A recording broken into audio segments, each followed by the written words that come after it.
Hello, I'm Brigantia Blackbird of the Blackbird Grimoire. Welcome to the daily forecast for Friday, June 28th, 2024. It is the day of Venus. We have a waning crescent moon, the Celtic true month of Oak, woodpecker season, and Pluto retrograde. Today, the sun is in Cancer, cardinal water, representing intuition. The moon is third quarter Aries, cardinal fire, representing energy. And then at 4:53 p.m. Central Time, we enter into the fourth quarter and that crescent moon. Mercury is in Cancer, cardinal water, representing hominess. Venus is in Cancer, cardinal water, representing frugality. Mars is in Taurus, fixed earth, representing purpose. Jupiter is in Gemini, mutable air, representing questing. Saturn is in Pisces, mutable water, representing nostalgia. Uranus is in Taurus, fixed earth, representing renovation. Neptune is in Pisces, mutable water, representing imagination. And Pluto is retrograding in Aquarius, fixed air, meaning that we need to examine intentions. And the Pluto retrograde mantra is, of course, reflect, heal, and evolve. For the waning crescent, the key words are purge, rest, meditate. We are getting rid of the rest of the gunk we don't want to take with us into the next moon cycle. For the Aries moon, some of your do's are be courageous, brainstorm, make decisions. Don't get mixed up with conflict resolution. Don't do routine tasks if you can avoid it, and avoid the sharp objects. Aries is very feisty. So the Cancerian Venus has its energies drawn in, but the Aries moon may be trying to draw you out into more extroverted activities. So this is another day of this week where we're going to need to strive for a kind of energetic balance. Take the opportunity to evaluate your options before making decisions, and try to keep your pace more steady rather than going headlong, because otherwise you're going to be finding yourself working against one form of energy or another, which of course that never works out well. So try to meet in the middle and resolve those difficulties. Now, for our tarot of the day, we have the King of Spirals, subtitled The Companion. And he looks like he's sitting there on his stool. It looks like you're going to just sit down next to him and just kind of shoot the breeze for a little while.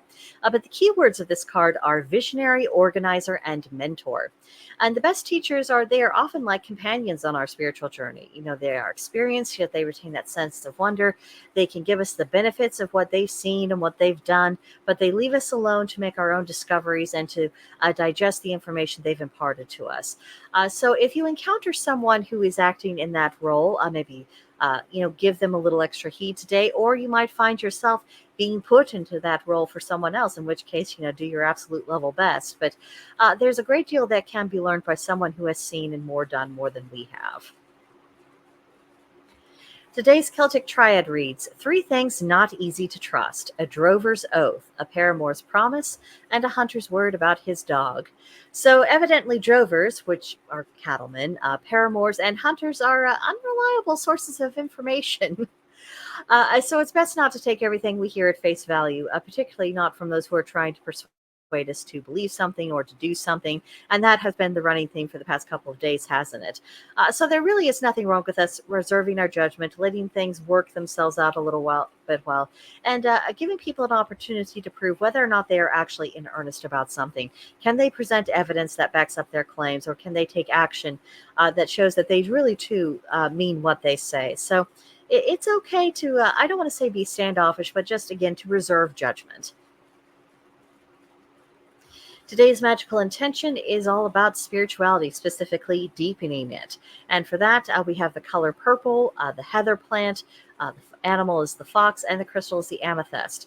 And so I ask you the question here, why stay in shallow waters all of your life? Because it's an easy enough thing to do. It's easy enough to say, so I came across these ideas. It sort of makes sense in my head. It's what I'm going with. I'm not going to look into it deeper. I'm just going to carry on with what it is. Now, people, they make their own decisions about their spirituality. They can do that. I mean, what's someone going to do? How is someone going to prevent them from doing that? But the thing is that really what you think that's a little bit more nuanced, something that takes you deeper, something that gives you a broader understanding of the universe? You do have the choice about to what degree your spirituality grows. So that's just something to think about for today. Where are you at as compared to where you want to be? Now, for today's pagan practice, we might honor a love deity because it is Friday. You might work on your third eye chakra, learn about your Venus sign. You could research ancient poetry. And I have it as an example poetry that was found on the walls of Nefertari's burial chamber that was written by Ramesses II. It reads, "My love is unique. No one can rival her, for she is the most beautiful woman alive. Just by passing, she has stolen away my heart." The ancients had a way with words. So, just as a matter of interest, even if poetry isn't your thing, just finding out what people wrote and, learning a little bit about that sort of thing, it can be interesting, even if you don't indulge yourself.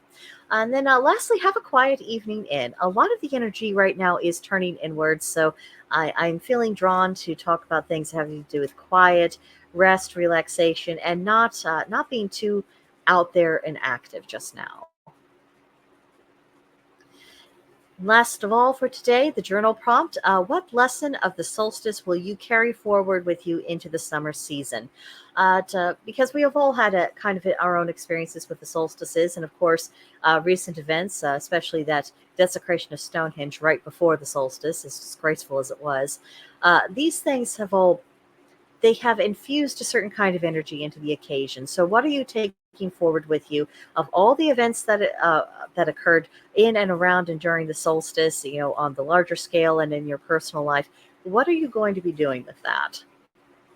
So, that is what I have for you guys for today. Come back tomorrow for the next edition of the Daily Forecast. Let me know what you thought of all of this in the comments section below, and I will see you guys tomorrow. Bye.